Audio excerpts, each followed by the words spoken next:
Jassifer started her first official day of work. Her first task? Slaying the dragon Zuria and saving the town of Stincan's Gowt. Super easy and simple. After a quick weapon switch at the OJ Armory, Jass and Clover used the company van to plane shift to this Technicolor world, traveling through marshland to find the Swamp Lily Inn so they can get some rest before this likely lethal task. However, while they were getting settled, they learned that the townsfolk and townsguard had a tense relationship, to say the least.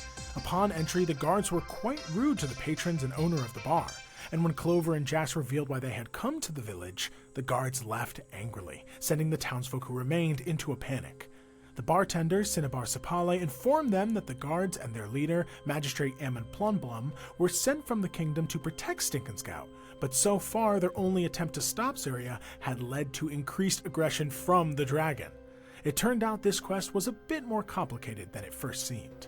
Exhausted and ready for rest, the two headed up to their room to sleep, but as Jassifer tried to drift off, her mind was plagued by whispers. And that's where we are right now. Isn't it terrible when people don't realize the story they're living in? Who keeps saying that? The moment you say that out loud, the voices cease. The room falls silent. The only sounds coming from the swampy forest surrounding the town. You okay? I'm having a hard time sleeping. I'm just gonna take a quick walk or something. All right, where does Jass head? I think I'll just head downstairs out of the inn. Is there like people up late at night? Yeah, I would say that probably not too much time has passed. There's few less people in here. You hear that like people have settled into their bedrooms as well. Some people might have headed already back to town, what have you. You just see Cinnabar Sapale, the dwarven bartender, cleaning some glasses as you head down. She gives you a little nod. Yeah, I slip on my shoes and just go get like a breath of air outside in this like foggy, swampy wilderness. I just kind of want to look out into the fog. You open the door and step outside.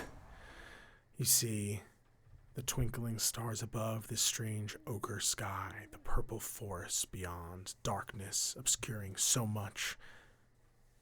You hear the buzzing of insects, the occasional hoot of an owl, maybe a dog barking in the distance. But there's a peaceful quiet out here, and a chill that comes with night that does bring you a bit more calm. Do I see the soldiers' tracks in the mud? It's got to be pretty muddy in a swamp, right? Give me a perception check. Okay. That's a 10. You look around. There's a lot of footsteps through here. There's just a ton of foot traffic. But as you do hear a voice. Well, well, well. What do we have here? Emerging from behind your van, which you see has been completely vandalized. Like they've like smashed some of the windows. They've just like absolutely kicked the shit out of this thing. The paint has been scratched. You see these 4 guards step forward. Heard you came to handle the dragon problem. Another, the leader, this female guard with short-cut brown hair. I think you'll find that's God's business. I go where I'm hired, what can I say? Afraid that's company property. I look over towards the van. Oh. Sorry, we just were having a little fun with your wizard's wagon. I can't really imagine any reason why you wouldn't want help if you've been seemingly failing so far. Why don't you stop asking so many fucking questions, huh? That wasn't a question. Shit, was it not a question? It was a statement. No, it was a statement. Yeah, you didn't need to say it like that, but the point still stands. You be minding your own business. This is our town. If you don't work for the magistrate, its problems are not your concern. Right. I get it. Your town, your dragon. They look at you and step closer. Well, I guess you'll be leaving then. Can't drive in the dark. Sorry. Fair. First thing tomorrow then? Wow, they're really okay with that. Fair. You promise you're leaving, right? You're right. It's not safe. Yeah. It's not safe. We don't want to wish you any harm, do we? You see one of them just like elbows the mirror on the side of the car and it snaps off. You know, the more that you fuck my guard up, the harder it is for me to leave. So I'm getting mixed signals here. Yeah, I'm gonna be honest. We want to just kick your ass. Oh, but you don't want to be so obvious about it. Yeah, but they're right. We do want to just beat the shit out of you, if that's all right. Counter offer. Why don't we all beat up a dragon tomorrow? That sounds like a lot more fun and also would be a lot more challenging for me. Why don't you give me a charisma check of your choosing? You can say... Intimidation. Intimidation is more than fine. Fuck. Oh my god. Wait, it's because I went back to rolling the gummy die. I guess it's not... That still counts. I know. I'm just saying. I'm getting it out of here. Putting it on the other side of the desk. It rolled over. With my +4, it's a 9. I'm really short. Asking for help from us. That's... And they all just begin to laugh to each other. And one of them comes over and shoves you hard. Give me an opposed athletics check. Dirty 20. Ooh. I stand my fucking ground. They shove you. Wow, you're a lot tougher than I thought. You didn't move even an inch. That's crazy. You're tiny. How the hell did you do that? That seems physically impossible. If you really want to fight, go ahead and hang out here. I'll go upstairs, get my sword and my friend, and then we can all lay waste to each other, and then tomorrow the dragon can lay waste to your whole fucking town, and you'll still be in the position you are now. That seems fair. Yeah, but we don't really like fair. One of them's going to roll an attack and try and attack you. Clover! I call. They are doing unarmed strikes, for the record. It doesn't look like they're trying to kill you. Yeah, they just want to rough me up. That's going to be a 19 to hit. Yeah, that's my armor class exactly. That's just 1 damage as one clocks you in the face. And that is his turn. Before any of them can do anything, you watch as goo shoots from your armor and is going to attempt to go straight up their fucking nose. Oh. Okay, I need you. You actually have the stats for our little oozling, if you will. Okay. The intelligence of this guard. He's super smart, clearly. They can't do math. This is actually the guard leader, so she is going to roll an intelligence saving throw. That's a natural 2, which now I'm going to roll to see if she, if we roll. Actually, you should do this. Roll 3d6 and tell me what the total is. Oh, we're going to get in so much trouble in this town. 11. That beats the guard's intelligence of 10. You watch as this red ooze shoots up the nose of this woman. She goes... As the goo flies forward, a hand comes up to shove it into the nose. And this guard just freezes in place and is just standing there for a moment, kind of like woozling. Danica, you okay? Puts a hand on Danica, this guard's shoulder. I think your leader is sick. You might want to get her to a healer. I'm backing up towards the door. You watch as Danica, air quotes, turns and just socks this other guard in the face. Rolls a 2, so misses, but this guard goes, whoa, Danica, what are you doing? And Danica, in like a very, very slurred, clearly not fully able to speak properly way, goes, mean. And it's trying to strike out at them. Roll initiative for me. Okay. My goo is still inside of her brain. Correct. Okay. Oh, I rolled a 6 for initiative with my +4. Okay, Goo rolled a 15, and the guards also rolled a 15, but Goo has higher initiative. So you have Goo's stat block. Tell me what you'd like to do. I'm going to send you this, and I'm also going to send you the guard's stats. You see that the guard does have their weapon on them. They have a spear. Okay. Goo, in theory, can take lethal action if you so choose. No, I think Goo is trying to, like, kind of slapstick, like, knock all their heads together. Go ahead, Goo ahead, should I say, and roll an attack.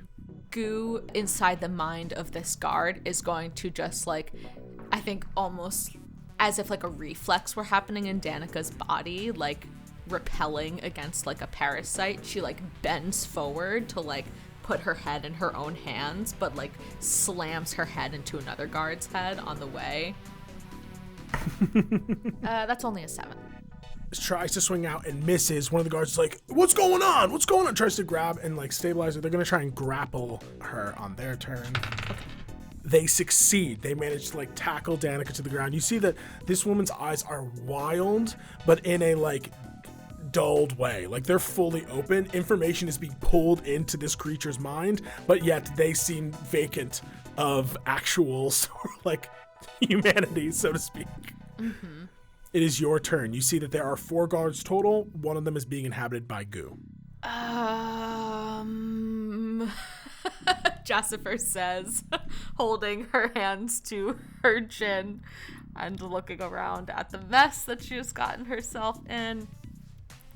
I think that given I am new at Oddjobs and I don't want to get like on probation, my very first job or something, Clover seems nice, but I don't know necessarily how far she'll go when it comes to covering me.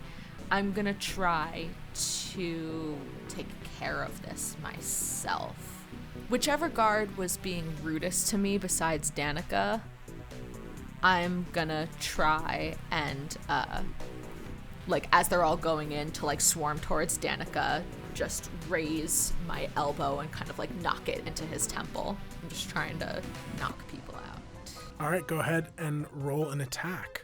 And technically, you know what? Because he's kind of going prone to help Danica up, like kind of restrain her, he's distracted. You can have advantage on this attack. Thank you.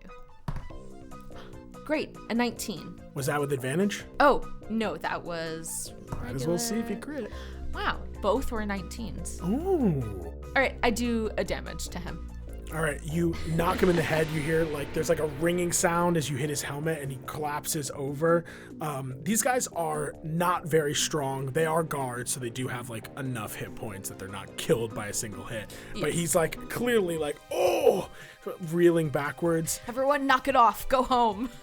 You tell me, do you think that goo should stay in this body? Or do you think goo should try and invade another's? Yeah, I think goo wants to like put the fear into these guards, and so like if it keeps happening to multiple of them, then maybe they'll just kind of get scared of like that happening to them and flee. So I think goo is gonna out of Danica's nose and then fly into someone else's brain if he can. All right, I think that it makes the most sense to go into the one you just elbowed too, who's like reeling back a little bit. I'm holding his head like close to Danica's. He like hit him, and then he reels back. You grab his head and you're holding it in place. And just at that moment, you watch as like the nose, like these other guards are like trying to hold down Danica, who then freezes, and then this goo, this red booger, just shoots out and goes straight into the other nose of another one of them. Danica is like, there's like this, it's like pulling spaghetti out of your fucking nose. It's an awful sensation of this poor guard, poor for, you know, lack of a better word in this situation, is stunned for a moment as the goo shoots towards another's nose. Go ahead and roll 3d6. I'll roll an intelligence save. Okay. That's a 6 on the intelligence save, so that's a fail. This is what happens when you piss off a mage. They're using their mage powers! That's also an 11. That does it. You watch as this guard snap back, straighten up, and again starts to like very creepily move. The other guards like now like pulling up Danica, who's like blinking, looking around. They all see this next guard. Bran, are you alright? Not nice. And just throws his body at them, just like essentially a body slam, but all of them. Go ahead and roll an attack. You're just gonna add essentially, +3 to this. That's a 21. That is going to hit. Does the damage of just a single point of damage to all of them as he lands on all of them. I want you to give me an intimidation check with advantage this time. Yeah, I whirl around to everyone and I say, leave us alone or get your fucking brains eaten. Horrifying threat. My God. Hey, this ain't worth it. It ain't worth it. With advantage, it's a 14. They push back. Goo is still like wriggling around, like, fine, just make her go back to normal, whatever this wizard spell you put on her. Okay, not really knowing how to, like, talk to Goo or control Goo yet, I Thinking hold about my... popping quizzing, trying to just replicate spell casting in yes, some way. Exactly. I hold my hand over her mind and go like, Goo Fracticus. Give me a persuasion check for Goo. I will tell you the DC is just going to be 10. Okay. No. You watch as Goo pushes these guards off and then just full sprint takes off. The guard. Yeah, as the guard, just full sprint, just takes off and runs into the tavern. Oh. I run after it. No. All of you get up and Clover, run I'm sorry. after. Clover, I'm sorry. You see the door opens and Clover standing there in her pajamas, with Cinnabar behind her, and you see she goes, "What is going on out here?" Uh-oh, and this guard just full tackles into Clover accidentally. Oh no. I'm gonna try and roll to see if she can get out of the way. That's a natural 20. She springs out of the way, but is immediately, obviously, letting Cinnabar get hit then. This guard slams into Cinnabar, the two tumble over, knocking into some chairs and tables. You hear wood splintering as you and these other guards follow after and run into the space. And you see this guard, still possessed by Goo, is just like... just like swinging wildly at them. I say to Clover, they just started freaking out. I don't know. You see Clover looks to this guard and goes, "Calm down!" And that same sort of resonance, that same sort of like power that you heard come from her voice earlier as she speaks and casts command without even truly trying. Relax! This guard is going to roll a wisdom save, which means Goo will roll a wisdom save. Just roll a d20. There's nothing to add to this. Okay. 10. That is a failure. You see, as this guard, now possessed by Goo, stops and kind of goes limp and just collapses to the floor. Still breathing and alive, but just... It's clear that Goo doesn't have full control of this body, and relax just meant, like, turn off all muscle function. And this man just collapses to the ground. They're all like, Bran! They all, like, run around. These four guards, like go around, like, shaking him, trying to pat his face. What do you do? I'll say it is your turn. These guards are kind of using their turn to restrain and help their friend. They are no longer concerned with bullying you. They are freaking out about the goo that is eating their friend's brain. As they're all like huddled around Bran, kind of in a circle, Clover and I are also looking in like an outer circle, and I'll just kind of like stick my head in between two people's legs and whisper, because I'm shorter than all of them. Yeah, of course, it makes sense. Goo, get out of there!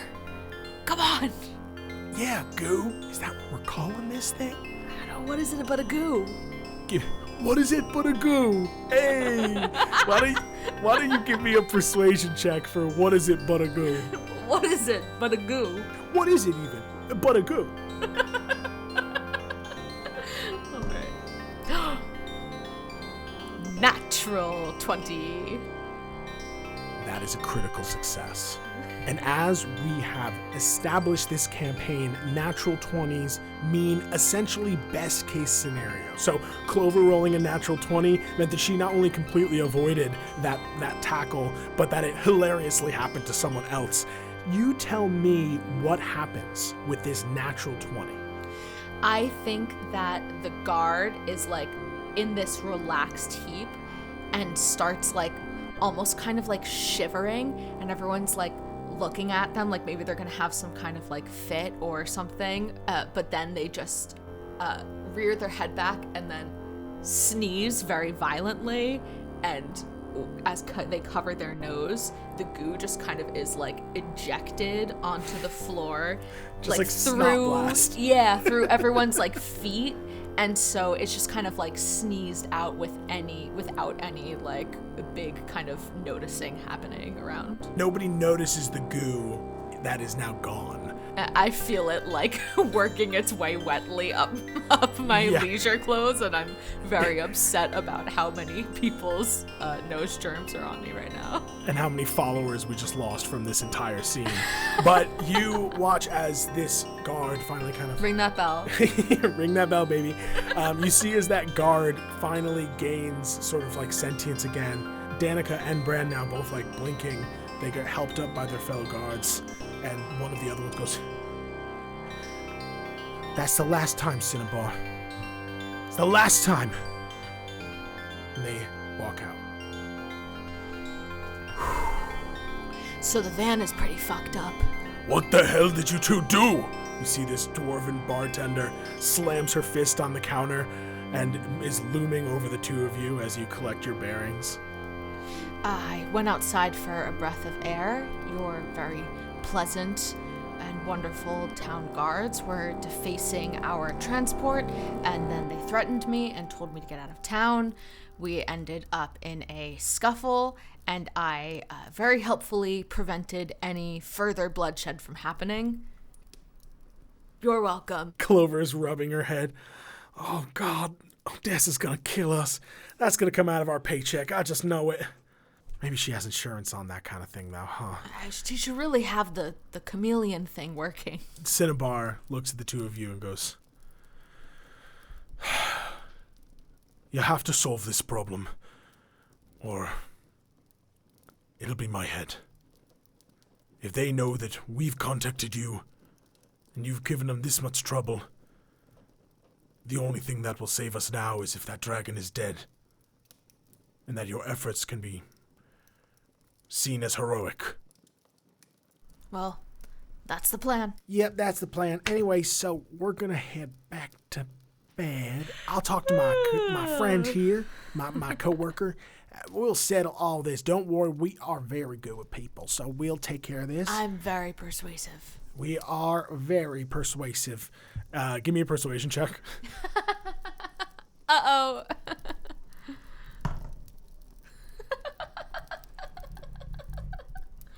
4.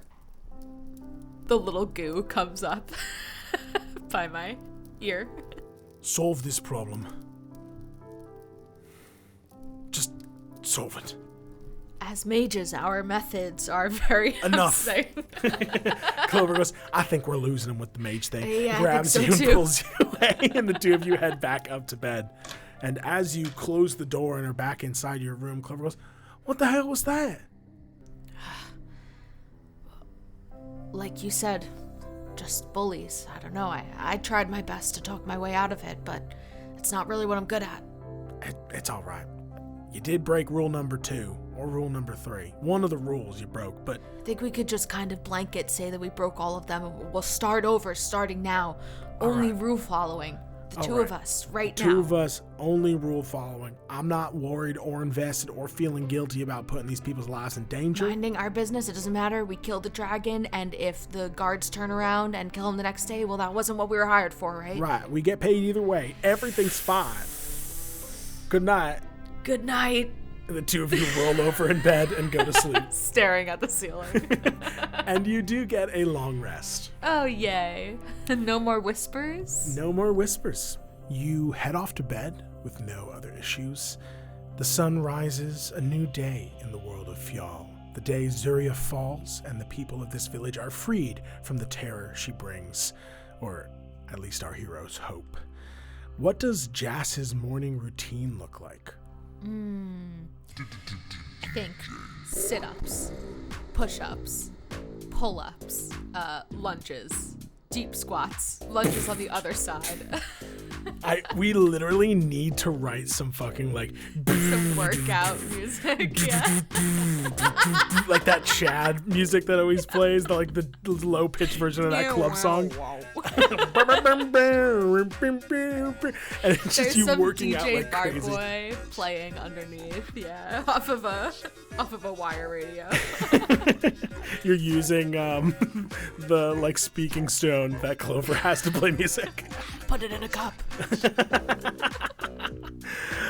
You rise a bit earlier than Clover, but you see that shortly after your workouts begin, whether it's because you're working out and that's causing noises, the grunts of a goblin mid-workout or something. I'm up with the dawn. You know? Yeah, like she rises a little bit after that. She goes, wow, usually I'm the first one up. Morning. That's okay. You got kids. I figured I'd let you sleep in. Well, I appreciate it. That's very nice of you. How'd you sleep? Not too bad besides the whispering voices. Huh? Yeah, you know, ever since Jassifer's in like the most talkative, cheery mood that she is ever in. Because you're working out, baby. Yeah, those endorphins. Exactly. She's like got the adrenaline. She's speaking kind of loud for an in the morning. It's like 6:30 a.m. Yeah, you know, ever since I died that first time, there's been someone like talking to me. That's not a usual side effect, is it? I've never died before. Are you? She kind of like pauses and like really wakes up and takes a look at you. You're not one for emotional processing, are you? You're watching it happen. I do one of the push-ups where you clap in between. All right, I'll admit that that's very impressive, but you know, it's been a pretty harrowing like 36 hours. More probably for you, given what it sounds like you endured before your revival. Are you sure you're okay? This is how you work things out? And she takes a step back and see again. You're just perfect clap push-ups. I get up and I kind of dust my hands off the sawdust from the floor or whatever, and I say, "Look, it's been a harrowing 30-ish years. One thing I've learned is." You can't change what's happened. So, maybe I'll figure it out, or maybe I won't. And until then, I'll just try not to die. The two of you look to camera. Wow. You see, she actually kind of like asides to herself and goes like, just like when I told my mom to go to therapy. Listen. What was that? Nothing. If you want to talk, I may not know what you've gone through, but, well, we're coworkers. Whatever we need to do to get the job done right, that's what we got to do. If it means you got to talk about how you're feeling, you know, I'm comfortable with it. I'm not opposed. You seem nice, Clover. Oh, thank you. But I agree. Let's just be coworkers. And I start putting my armor on and kind of turn my back to her. She kind of pauses and watches you for a moment and then turns, keeping to herself, finishes getting ready.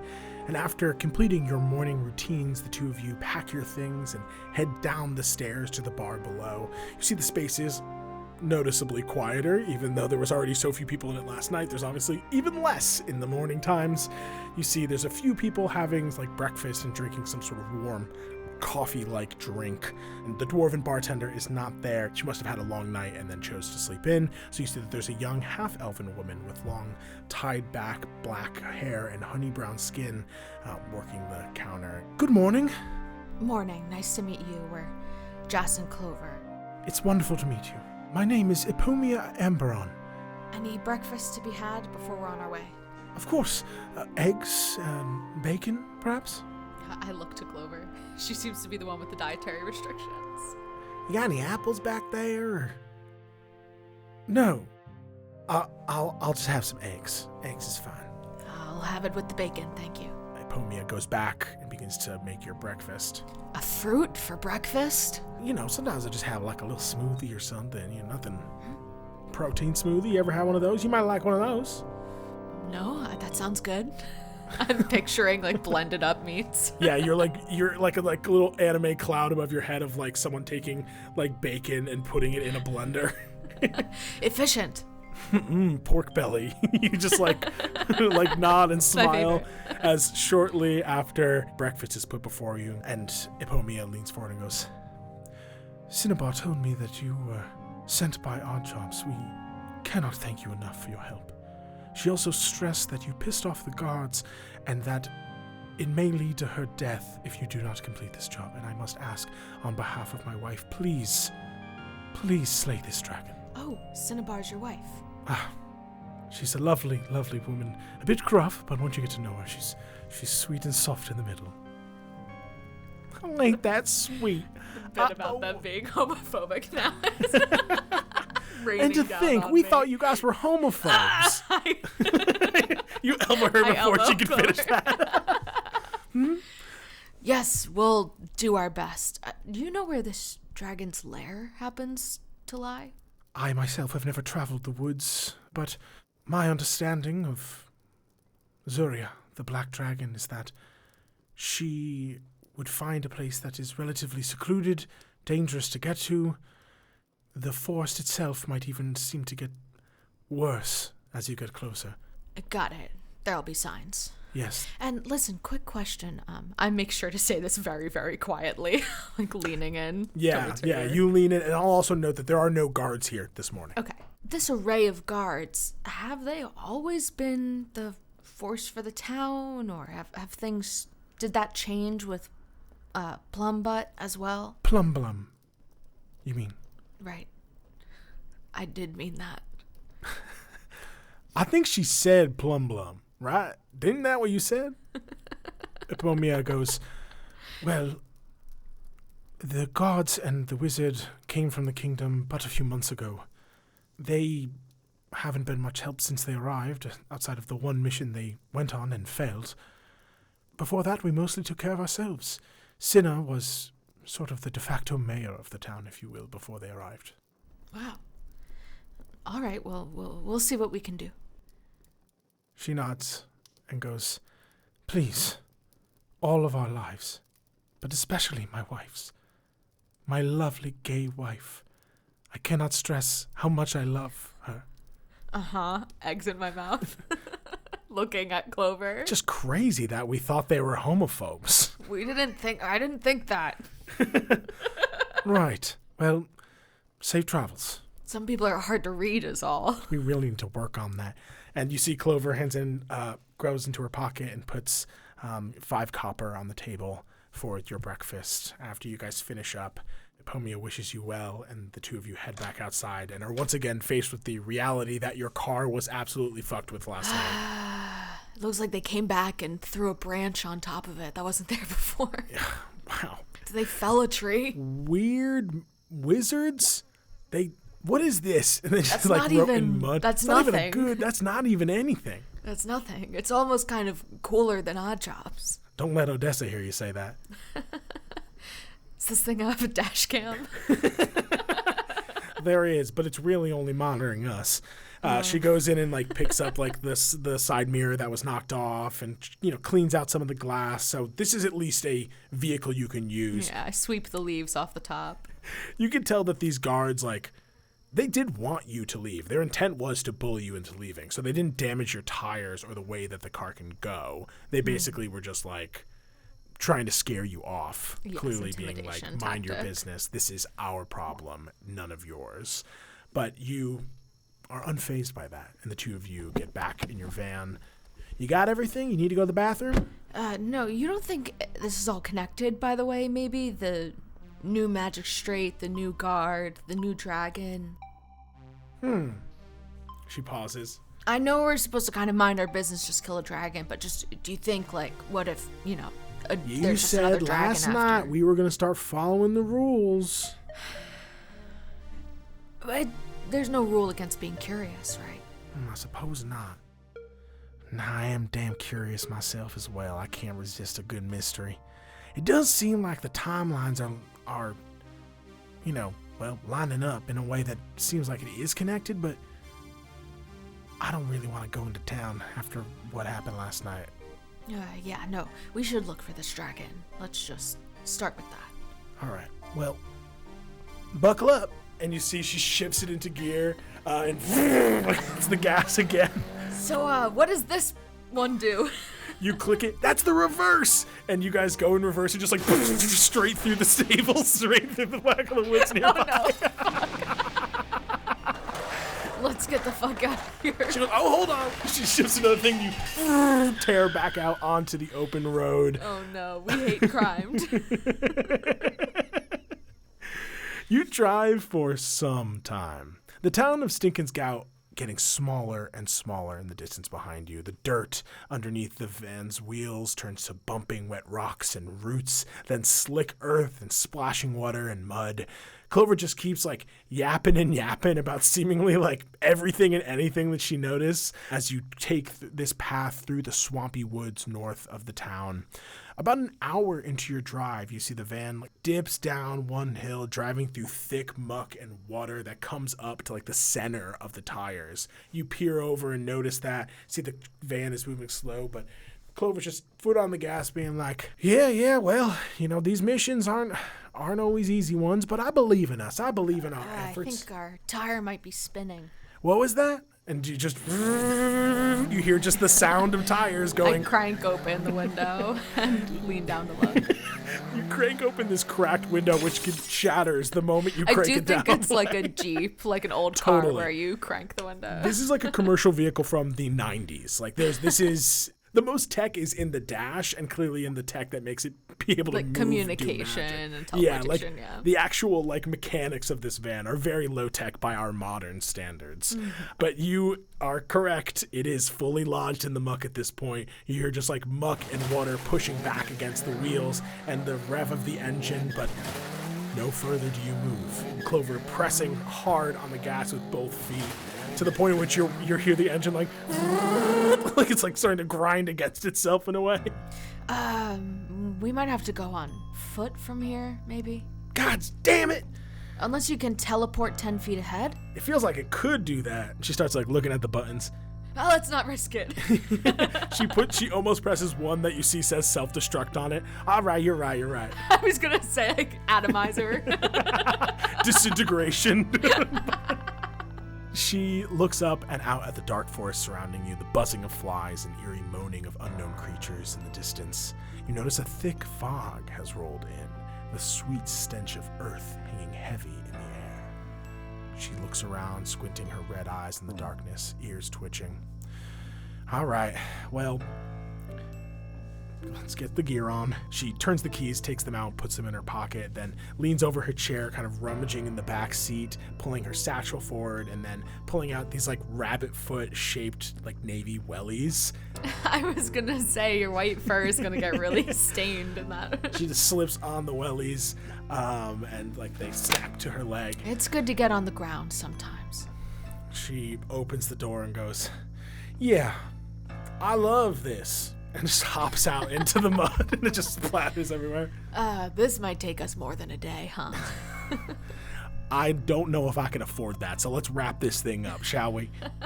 You hop out as well, and the two of you begin to trudge towards the lair of Zuria. Thank you so much for listening. If you enjoyed the show, please follow us on Spotify or leave a review on Apple Podcasts. Thank you especially to our Eldritch patrons. If you would like to become an Eldritch patron, go to patreon.com/trynottodie-pod.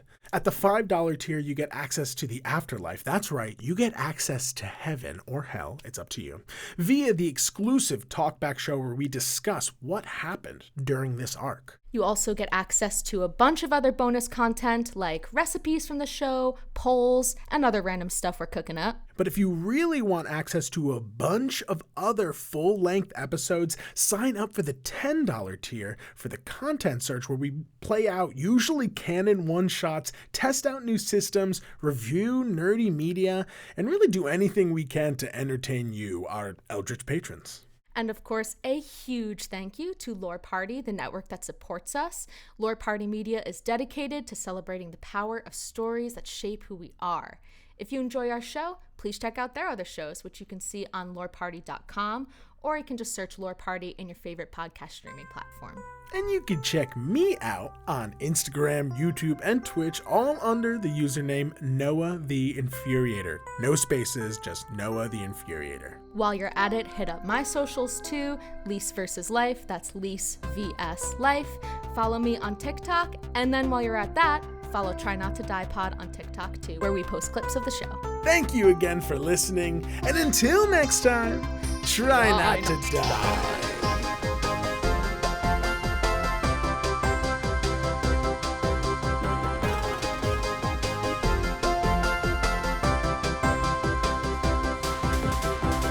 All hail our eldritch patrons! Especially Andrew, Anita, Ashley, Becca B, Bugroots, Colleen, Colin, Ian, Alana, Emily, Grace, Hope, Jacob, James, Jeff, Joey, Karen, Kate, Katie, Leo, May, Morgan, Paige, Patrick, Sahara, Timmy, and of course, our producer Patty, Patrick Bronstetter, and producer Daddies, Drew Bailey, Sam Golden, Becca Mount, and Rose Evelyn Campbell. We thank you for these podcasting powers and promise to raise hell in your names. Till next time, try not to die.